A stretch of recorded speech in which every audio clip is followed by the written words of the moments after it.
Hello students, हम लोग class 10th का area related to circles chapter कर रहे हैं। ठीक है, आप लोग अपनी NCERT बुक जो है वो निकाल लें, क्वेश्चंस हम उसी में से लेंगे।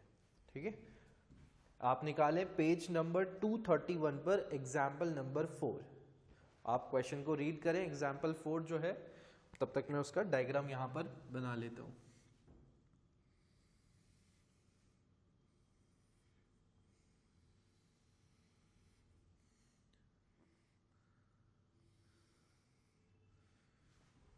ओके, देखिए क्वेश्चन में आपको क्या दे रखा है। In figure 2 circular flower beds have been shown on 2 sides of a square lawn ABCD। ठीक, उन्होंने क्या बोला कि एक स्क्वायर शेप का लॉन है ABCD और उसकी साइड्स पर, 2 साइड्स पर फ्लावर बेड्स हैं। ठीक है, और उन्होंने इंफॉर्मेशन क्या दी कि जो इसकी लेंथ है वो है 56 मीटर और इसकी 2 साइड्स पे फ्लावर बेड है, सर्कुलर फ्लावर बेड। ठीक, किस तरह से बना हुआ है उसकी भी इन्होंने आगे इंफॉर्मेशन दी है। If the centre of each circular flower bed is the point of intersection O of the diagonals of the square lawn. ठीक, तो ये जो स्क्वायर लॉन है इसके डायगोनल्स होंगे, तो ये इसके डायगोनल्स हो गए। एक डायगोनल ये हो गया और दूसरा डायगोनल ये हो गया। तो जहां पर दोनों इंटरसेक्ट कर रहे हैं उसको लिया O और इसको एज अ सेंटर लेते हुए, O को एज अ सेंटर लेते हुए और OA को एज अ रेडियस लेते हुए क्या किया, एक फ्लावर बेड बना दिया दोनों साइड पे। इसी तरह से इधर भी, यहां पर भी वैसा ही कुछ किया हुआ है। तो कुछ इस तरह से आपका यहाँ पे डायग्राम बनेगा। ठीक, ये इंफॉर्मेशन गिवन है। Find the sum of the total, find the sum of the area of the lawn and the flower beds. ठीक, तो 2 फ्लावर बेड्स हैं, एक फ्लावर बेड इस साइड पे है, ये है, और दूसरा फ्लावर बेड ये है। ठीक है, आपको इस पूरे फिगर का एरिया कैलकुलेट करके बताना है। उन्होंने बोला है find the sum of the area of lawn, जो लॉन है स्क्वायर शेप का उसका, and the area of flower beds. तो हमें एक तरीके से पूरे फिगर का ही एरिया निकालना है यहाँ पर। ठीक, तो कैसे निकालेंगे उसके लिए हम देख लेते हैं। यहाँ पर देखो, यहाँ पर दे रखा है उन्होंने साइड ऑफ स्क्वायर लॉन, उसकी साइड हमको दे रखी है कितनी, 56 मीटर। ठीक है, 56 मीटर उसकी साइड हमको गिवन है। ओके, तो अब आप यहां पर एक चीज और देखो कि ये जो है यहां पर इन्होंने जो फ्लावर बेड को बनाया है वो किस तरह से बनाया है, डायगोनल्स के इंटरसेक्शन पॉइंट से उसको सेंटर लेते हुए और फिर उसको बनाया हुआ है। ठीक है, तो यहां पर अगर आपको स्क्वायर की प्रॉपर्टी याद हो तो स्क्वायर की प्रॉपर्टी ये बताती है कि जो डायगोनल्स होते हैं स्क्वायर के वो एक दूसरे को बाइसेक्ट करते हैं एट राइट एंगल्स। ठीक, इस प्रॉपर्टी को मैं लिख देता हूं, डायगोनल्स ऑफ स्क्वायर बाइसेक्ट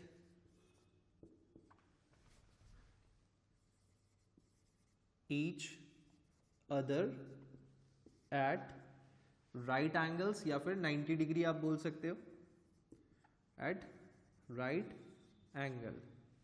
ठीक है, तो इसका मतलब क्या है कि यहां पर ये जो एंगल बन रहा होगा वो एंगल कितना बन रहा होगा, 90 डिग्री, है ना। और बाइसेक्ट भी कर रहे हैं एक दूसरे को, बाइसेक्ट कर रहे हैं मतलब इक्वल इक्वल पार्ट्स में डिवाइड कर रहे हैं। इसका मतलब यहां पर है OA is equals to OC। ठीक है, और OB is equals to OD, ये भी आपस में इक्वल है। क्यों? क्योंकि पहली बात तो कि डायगोनल्स दोनों स्क्वायर के क्या होते हैं, इक्वल, तो उनका हाफ भी क्या होगा, इक्वल। ठीक है, तो यहां पर इसलिए ये चारों लेंथ जो है वो चारों ही क्या हो जाएंगी आपस में equal. OA equal to OC equal to OB equal to OD। ठीक है, अब उन्होंने आपको बोला कि O को सेंटर लेते हुए और OA को एज अ रेडियस लेते हुए उन्होंने क्या कर रखा है, एक सर्कुलर बेड बना रखा है। तो अगर हम सिर्फ इस पोर्शन को ऑब्जर्व करें AOB, मैं यहाँ पर एक पॉइंट और ले लेता हूँ रेफरेंस के लिए, सपोज ये पॉइंट P है, तो अगर हम इस फिगर को देखें AOPB, तो ये फिगर क्या बन रहा है, ये हमको दिख रहा है कि ये एक सेक्टर है, ठीक। इसी तरह से सिमिलरली इधर भी वही हो रहा है, OD और ये C, ODCO, ये पूरा आपका क्या है, एक सेक्टर है, ठीक है, ओके। तो ये भी एक सेक्टर हो रहा है, ये भी एक सेक्टर हो रहा है, और ये दोनों सेक्टर जो है बिल्कुल एग्जैक्टली सेम होंगे क्योंकि इनके डायमेंशन सेम है। देखो रेडियस सेम है, एंगल भी सेम है 90-90, इधर भी एंगल 90 डिग्री ही होगा, चारों एंगल्स 90 डिग्री होंगे, ये चारों एंगल्स जो है वो 90 डिग्री ही होंगे, और रेडियस भी सेम है। तो एक का कैलकुलेट कर ले तो दूसरे का भी अपने आप आ जाएगा, ठीक। तो हम यहाँ पर जो है एरिया कैसे फाइंड करेंगे, टोटल एरिया जो है हम कैसे फाइंड करेंगे, एरिया ऑफ सेक्टर, देखो area of sector AOB, sector AOB plus area of sector DOC,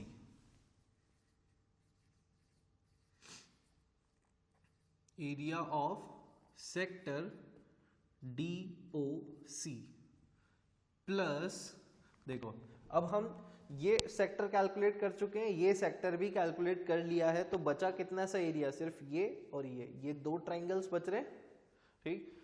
तो इन दो ट्राइंगल्स को और ऐड कर लेंगे, तो area of triangle AOD plus area of triangle BOC, ठीक है। आप देख लो कि ऐसा करने से पूरे फिगर का हमारा जो है एरिया कैलकुलेट हो गया। पहले सेक्टर AOB लिया हमने, तो ये पूरा पोर्शन आ गया है ना, यहां से पूरा ये वाला। फिर उसके बाद सेक्टर हमने लिया DOC, सेक्टर DOC, ये पूरा पोर्शन, ठीक है, यहां से पूरा ये पोर्शन भी आ गया। फिर उसके बाद सिर्फ ये दो ट्राइंगुलर पोर्शन ही बचे थे इस फिगर में, तो उनको भी हमने काउंट कर लिया, area of triangle AOD plus area of triangle BOC, ठीक है, इनको भी हमने काउंट कर लिया। तो इससे हमारे पास पूरा टोटल एरिया निकल के आ जाएगा, है ना। तो कॉन्सेप्ट यहाँ पे ये लगने वाला है। अब हमें प्रॉब्लम ये होगी कि हमें ये कैसे पता चलेगा कि रेडियस कितना है, OA की लेंथ कितनी है, ठीक। तो OA की लेंथ फाइंड करने के लिए हमें थोड़ी सी मेहनत करनी पड़ेगी। आप देखो कि यहाँ पर जो है ट्राइंगल AOB, या आप चाहो तो किसी भी एक ट्राइंगल को ले लो, चारों ट्राइंगल सेम है, बिल्कुल सेम डायमेंशंस के हैं, ठीक है। तो आप चाहो तो BOC लो या AOB लो, कोई सा भी एक ट्राइंगल ले लो, ठीक। तो हम देखें in triangle AOB, triangle AOB के अंदर अगर हम देखें तो ये राइट एंगल ट्राइंगल है, तो कुछ ऐसा होगा, AB square is equals to OA square plus OB square. Pythagoras theorem लग जाएगी यहाँ पे, क्योंकि ये राइट एंगल ट्राइंगल है। तो ये हो गया आपका परपेंडिकुलर, इसको आप परपेंडिकुलर ले लो, इसको बेस ले लो, ये हाइपोटेन्यूस, क्योंकि ये 90 डिग्री के एंगल के ऑपोजिट है, तो ये हाइपोटेन्यूस कहलाएगा, ठीक। तो AB square is equals to OA square plus OB square. AB की वैल्यू हमारे पास है क्या, यस बिल्कुल, साइड हमको गिवन है 56, BC AB सेम ही है, तो ये हो गया हमारे पास 56 स्क्वायर। OA की वैल्यू हमारे पास है क्या, OA की वैल्यू अगर हम देखें तो हमारे पास नहीं है, वही हमें फाइंड करना है। तो आप देखो OA स्क्वायर को आप एज इट इज यही रहने दें। अब देखो OA और OB दोनों इक्वल है, तो हम यहाँ पर OB की जगह पर लिख सकते हैं OA स्क्वायर, लिख सकते हैं। तो ये क्या बन जाएगा, 56 square is equals to twice of OA square, twice of OA square हो गया। तो अब यहाँ पर अगर हम देखें तो ये कुछ इस तरह से हो जाएगा, OA square is equals to 56 square upon, मैं ब्रैकेट लगा दूं यहाँ पे है ना, अपॉन 2, ये 2 इधर ट्रांसफर हो जाएगा तो अपॉन में आ जाएगा, ठीक है। चलिए, तो इससे OA की वैल्यू कितनी आ जाएगी, दोनों साइड पे हमें स्क्वायर रूट लेना पड़ेगा, square root of 56 square upon 2, यही हो जाएगा। तो यहाँ पर OA इज इक्वल्स टू क्या हो गया आपके पास भाई, स्क्वायर रूट ऑफ 56 स्क्वायर, तो क्या हो जाएगा 56 ही हो जाएगा अपॉन रूट 2, ये है मीटर में। आप इसको रैशनलाइज करोगे, रैशनलाइज करने के लिए ऊपर नीचे रूट 2 से मल्टीप्लाई करना पड़ेगा। तो जब आप इसको सिंप्लीफाई करोगे तो ये आपके पास आ जाएगा 28 रूट 2 मीटर, ठीक है। तो OA की वैल्यू हमें पता चल गई 28 रूट 2 मीटर, ठीक। मैं इसको यहाँ पर लिख के रख लेता हूँ क्योंकि हमें इसको इरेज करना होगा। तो ये हो गया OA is equals to 28 root 2 metre, clear है। तो हमें रेडियस पता चल गया सेक्टर का, तो अब हम उसका एरिया कैलकुलेट कर पाएंगे, ठीक है। आप इसको नोट डाउन करें।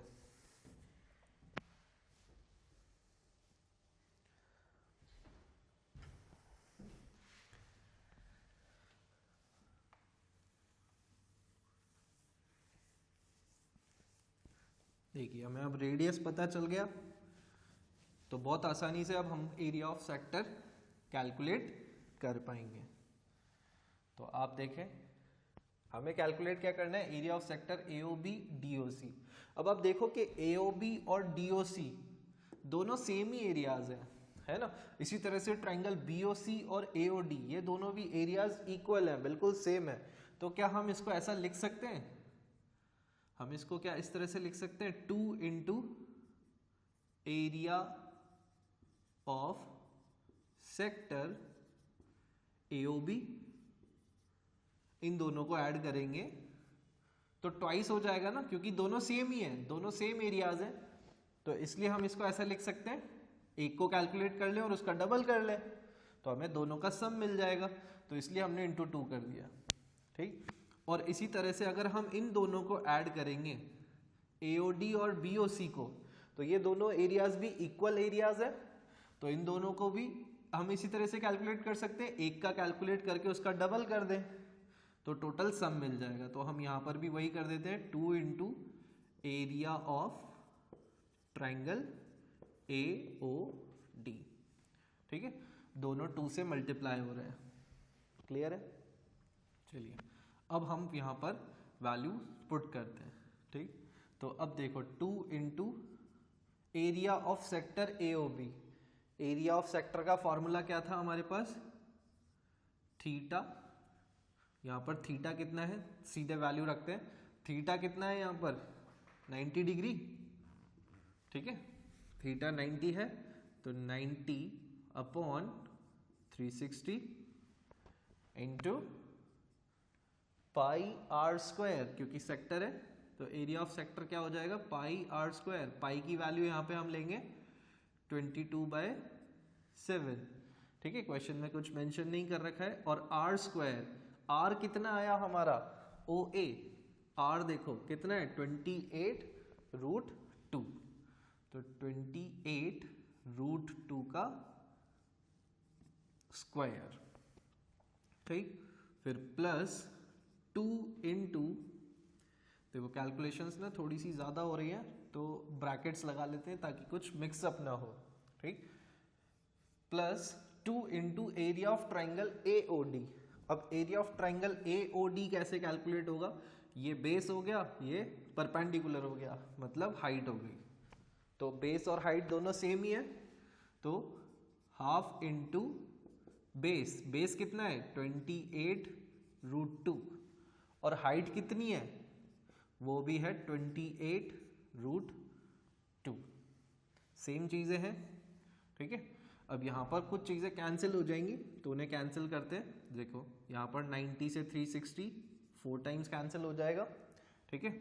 और यहाँ पर 2 से ये 4 2 टाइम्स कैंसिल हो जाएगा, और ये 2 से 22 11 टाइम्स कैंसिल हो जाएगा। ठीक है, कैलकुलेशंस आप खुद से करना। ठीक, तो मैं लिख देता हूँ यहाँ पर अब क्या क्या बच रहा है हमारे पास। देखो 11 बच रहा है, 11 इंटू 28 रूट 2 का स्क्वायर, तो ये क्या हो जाएगा 28 रूट 2 इंटू 28 रूट 2, ऐसा ही हो जाएगा। ठीक है, और ये अपॉन में 7 है यहाँ पर। ठीक, और कुछ नहीं बच रहा है यहाँ पे, सारी कैंसिल हो चुकी हैं चीज़ें, ये कर्ली ब्रैकेट के अंदर क्लोज। और ये सेकंड वाले में हम देखें तो यहाँ पर ये 2 से 2 कैंसिल, तो यहाँ पे आपके पास बचेगा 28 रूट 2 इंटू 28 रूट 2।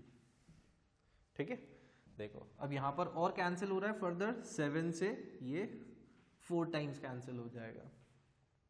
ठीक है, तो यहाँ पर आप इसको कैलकुलेट करोगे तो देखो यहाँ पर क्या हो जाएगा भाई, ये रूट टू और लिख देते हैं, एक बार और लिख लेते हैं, इंटू 28 रूट 2। ठीक, और प्लस देखो अब यहाँ पर ये 28 है, ये रूट टू मल्टीप्लाई हो जाएंगे, है ना। चलिए नेक्स्ट स्टेप में करेंगे इसको, अभी एज इट इज ही लिख देते हैं वापस से। यहाँ पर आप देखें 11 इंटू रूट टू क्या हो जाएगा 2। ठीक, तो ये हो जाएगा 4 इंटू 2 इंटू 28, ऐसे ही हो जाएगा। रूट 2 से रूट 2 मल्टीप्लाई हो गया तो 2 बन गया, है ना, ये वाला 2 ऐसे आया है। फिर उसके बाद प्लस यहाँ पे 28 इंटू 28 और रूट 2 इंटू रूट 2 क्या हो जाएगा 2। ठीक है, बात समझ में आ गई। अब बस हमें इसको कैलकुलेट करना है और ऐड करना है। ठीक, तो मैंने इसकी वैल्यूज कैलकुलेट करके रखी हुई है, तो वो देख लेते हैं।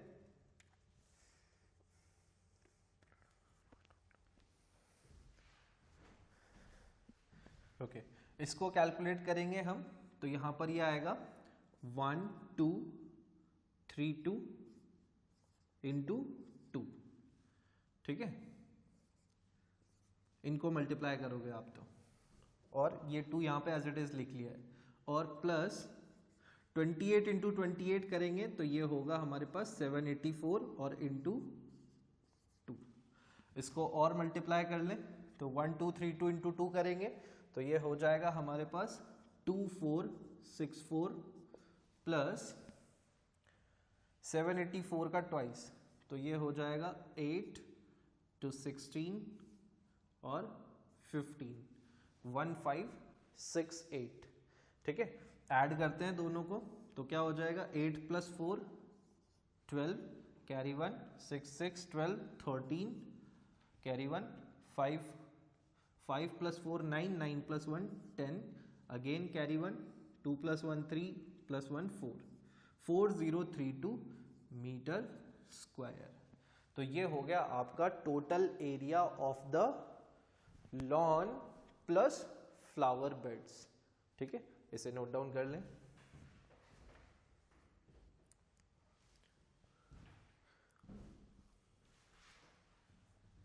तो समझ में आ गया होगा आपको, है ना, कि किस तरह से हमने किया है। आप इसको अलग अलग तरीके से भी कर सकते हैं, है ना। आप चाहें तो पहले यहाँ पर एरिया ऑफ स्क्वायर कैलकुलेट करके फिर इन 2 सेगमेंट्स का एरिया कैलकुलेट करके भी निकाल सकते हैं। तो जैसे आपकी इच्छा है वैसे आप इसको कर सकते हैं। मुझे ये ज़्यादा इजी लगा तो इसलिए इस मेथड को यूज़ किया है।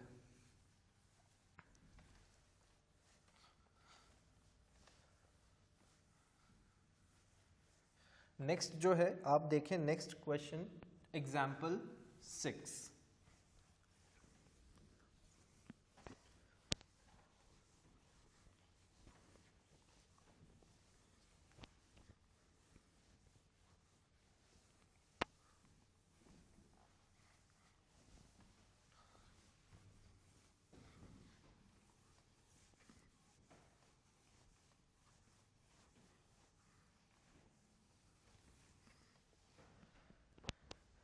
आप क्वेश्चन पढ़ लें, मैं एग्जाम्पल 6 का फिगर ड्रॉ करता हूँ। एग्जाम्पल 6 NCERT से।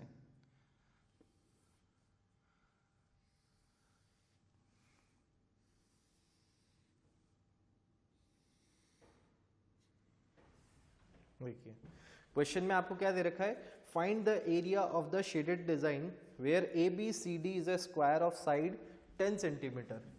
ए बी सी डी आपको क्या दे रखा है, एक स्क्वायर दे रखा है और जिसकी साइड आपको कितनी दे रखी है 10 सेंटीमीटर।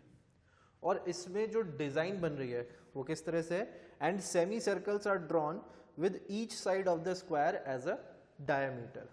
और इसमें क्या किया हुआ है, हर साइड को एज अ डायमीटर लेके सेमी सर्कल ड्रॉ किया हुआ है। ठीक, तो अगर हम इस साइड को कंसिडर करें और इसको डायमीटर लेके ऐसे सेमी सर्कल बना दिया, और इस साइड को लें तो इस साइड को लेके एज अ डायमीटर ऐसे सेमी सर्कल बना दिया। ठीक है, दो साइड्स पे बन चुका है सेमी सर्कल। फिर इसके बाद इस वाली साइड को लिया और इसको डायमीटर लेते हुए ऐसे सेमी सर्कल बना दिया है, और ठीक इसी तरह से इस वाली साइड को लेते हुए इस तरह से सेमी सर्कल ड्रॉ कर दिया है। ठीक है, तो ये फिगर कुछ इस तरह से बना हुआ है। तो चारों साइड्स को एज अ डायमीटर लेते हुए सेमी सर्कल बनाए हुए चारों साइड्स पे, ठीक है, अंदर की तरफ। तो अब उन्होंने जो शेडेड पोर्शन दिया है आपको वो ये है। ठीक, ये लीव्स जैसा स्ट्रक्चर बन गया। ठीक, यही आपका क्या है, shaded region. You need to find the area of this shaded region in this question। ठीक, तो इसको हम कैसे करेंगे है ना, उसको देखते हैं। यहाँ पर सबसे पहले हम लिख लें साइड ऑफ स्क्वायर, क्या गिवन है हमको, side of square is equals to 10 centimetre. 10 centimetre given है। ओके, और यहां पे उन्होंने बोला semi circles are drawn by taking side as a diameter. तो यहां पर सेमी सर्कल बनाया हुआ है। तो देखो यहां पर हम इस फिगर को, ये जो व्हाइट पोर्शन है, जो नॉन शेडेड पार्ट है, उसकी मैं नंबरिंग कर रहा हूं 1 2 3 4। जो नॉन शेडेड पार्ट है मतलब जो व्हाइट पोर्शन है, आप देखो कि हमें लीव्स का एरिया फाइंड करना है। तो लीव्स का एरिया कैसे हम फाइंड कर पाएंगे, मैं आपको कॉन्सेप्ट समझा देता हूं। एरिया ऑफ शेडेड रीजन वो कैसे निकलेगा, देखो area of shaded region is equals to पूरे स्क्वायर के एरिया में से अगर हम ये व्हाइट पोर्शन निकाल दें, अगर ये व्हाइट पोर्शन को हटा दें, तो क्या हमें सिर्फ ये लीव्स का एरिया नहीं रह जाएगा हमारे पास। तो यही तो हमें फाइंड करना है। ठीक, तो एरिया ऑफ शेडेड रीजन क्या हो जाएगा, area of square minus area of white portion. ठीक है, व्हाइट पोर्शन लिख दूं मैं यहां पर, या अनशेडेड पार्ट लिख सकते हैं आप चाहे तो, अनशेडेड पोर्शन, ऐसा ही होगा। ठीक, तो यहां पर हमें स्क्वायर में से व्हाइट पोर्शन को रिमूव करना है। तो अब आप देखो व्हाइट पोर्शन है फर्स्ट, सेकंड, थर्ड, फोर्थ। तो अगर हमें इन चारों का एरिया मिल जाए, ये चारों रीजन का, फर्स्ट, सेकंड, थर्ड, फोर्थ का, तो हम इन्हें सब्ट्रैक्ट कर पाएंगे। तो अब ये रीजन कैसे निकल के आएगा, उसके लिए आप देखें, मैं इस फिगर को दोबारा से बना रहा हूं।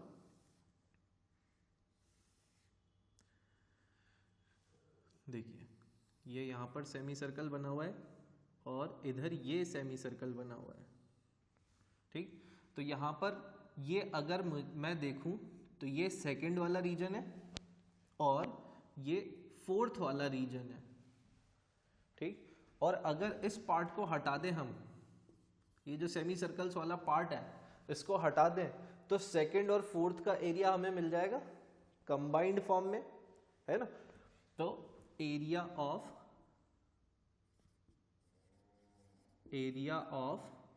सेकंड प्लस फोर्थ रीजन, इन दोनों का एरिया हमें कैसे मिलेगा, सेकंड और फोर्थ रीजन का एरिया। देखो area of square minus area of two semi circles. भाई हमको अगर सेकंड और फोर्थ का कंबाइंड एरिया चाहिए तो कैसे मिलेगा? पूरे स्क्वायर के एरिया में से हम इन दो सेमी सर्कल्स को हटा दें तो बचा हुआ पोर्शन कौन सा होगा? ये white portion, non shaded part, second और फोर्थ। ठीक, तो एरिया ऑफ स्क्वायर कैसे निकल के आएगा भाई? साइड हमें पता है 10 है। ठीक, तो एरिया ऑफ स्क्वायर क्या हो जाएगा? साइड इंटू साइड होता है, तो 10 इंटू 10, ये तो हो गया हमारा area of square. Area of two semi circles, एक सेमी सर्कल का एरिया हमें पता है कितना होता है? पाई आर स्क्वायर अपॉन 2, यही होता है। ठीक, तो हमें तो दो सेमी सर्कल्स का निकालना है, तो 2 into pi r square upon 2, ऐसा कर सकते हैं।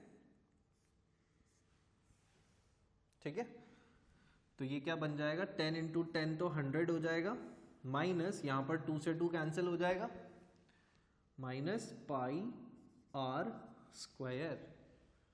ठीक है, अब आप देखो यहां पर कि रेडियस कितनी होगी सर्कल की? ये जो सेमी सर्कल है इसका रेडियस कितना होगा? इसका सेमी सर्कल का रेडियस यहाँ पे, क्योंकि साइड पूरा डायमीटर 10 है, ये डायमीटर 10 है, तो रेडियस कितना हो जाएगा? 5। ठीक, तो ये हो जाएगा 100 माइनस पाई, पाई की वैल्यू क्वेश्चन में आपको दे रखी है 3.14। ठीक है, 3.14 हमें यूज करना है पाई की वैल्यू, सो ये हो जाएगा हमारे पास 3.14 इंटू 5 इंटू 5।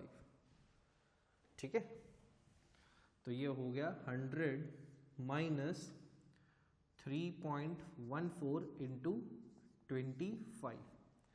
तो कैलकुलेट कर लें कि कितना होएगा ये, मैं यहाँ पर कर लेता हूँ 3.14 इंटू 25, तो 25 से मल्टीप्लाई करना है हमको, तो ये हो जाएगा 4 5 20, 5 2 7, 5 3 15, 4 2 8, 2 6।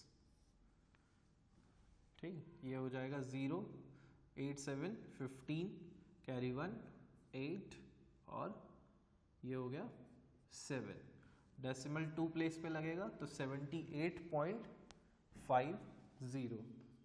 तो 100 माइनस 78.50, आप चाहो तो 0 लिखो या मत लिखो, चलो लिख लेते हैं। तो 100 माइनस 78.5 करना है। अगेन रफ कैलकुलेशन यहाँ कर देता हूँ मैं, 100.00 लिखेंगे क्योंकि 2 डेसिमल है, 78.50, सब्ट्रैक्ट किया 0, 10 minus 5 5, 9 minus 8 1, 8 minus 7 sorry 9 minus 7 2। तो ये हो गया हमारे पास 21.50 सेंटीमीटर स्क्वायर। ठीक है, तो हमारे पास सेकंड और फोर्थ रीजन का जो एरिया हो गया वो कितना हो गया? 21.50 स्क्वायर। ठीक है, इसको आप नोट डाउन कर लें, फिर आगे बढ़ते हैं।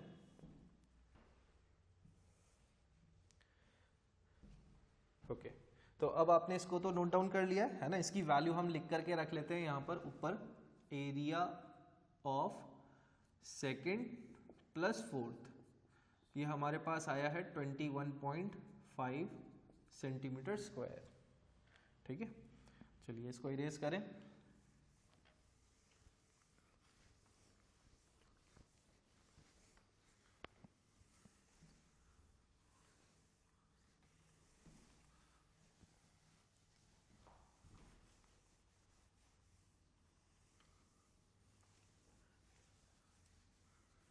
अब आप यहाँ पे देखो कि अब मुझे फर्स्ट और थर्ड का एरिया फाइंड करना है, तो फर्स्ट और थर्ड का कैसे होगा?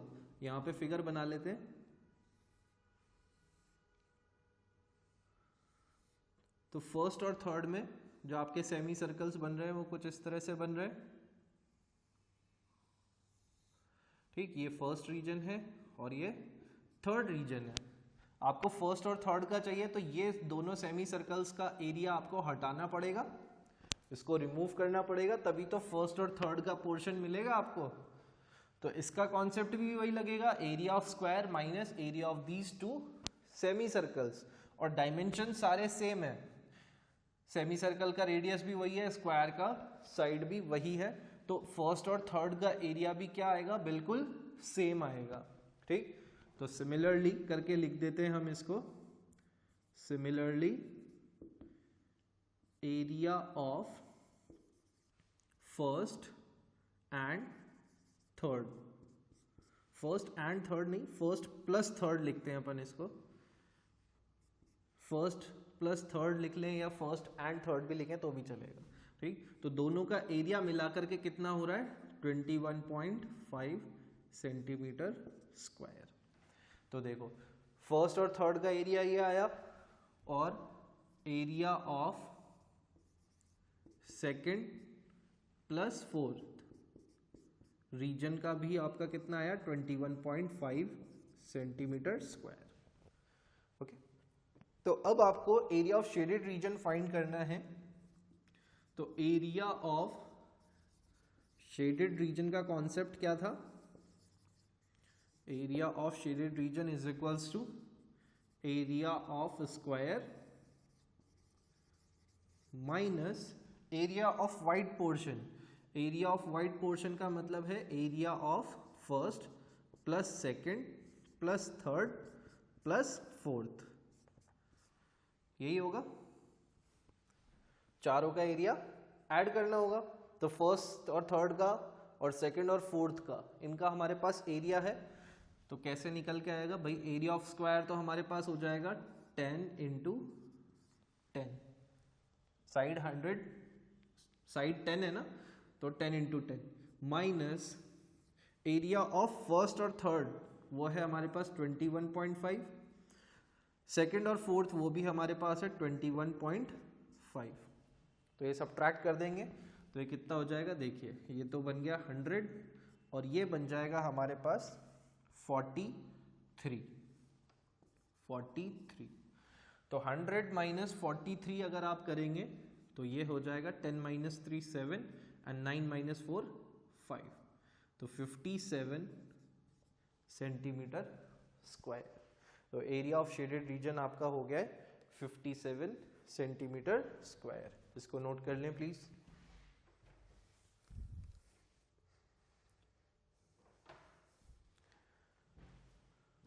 ओके, तो आज के लिए हम बस इतना ही रखते हैं। We will meet in our next class. Till then take care of yourself, keep studying, bye bye.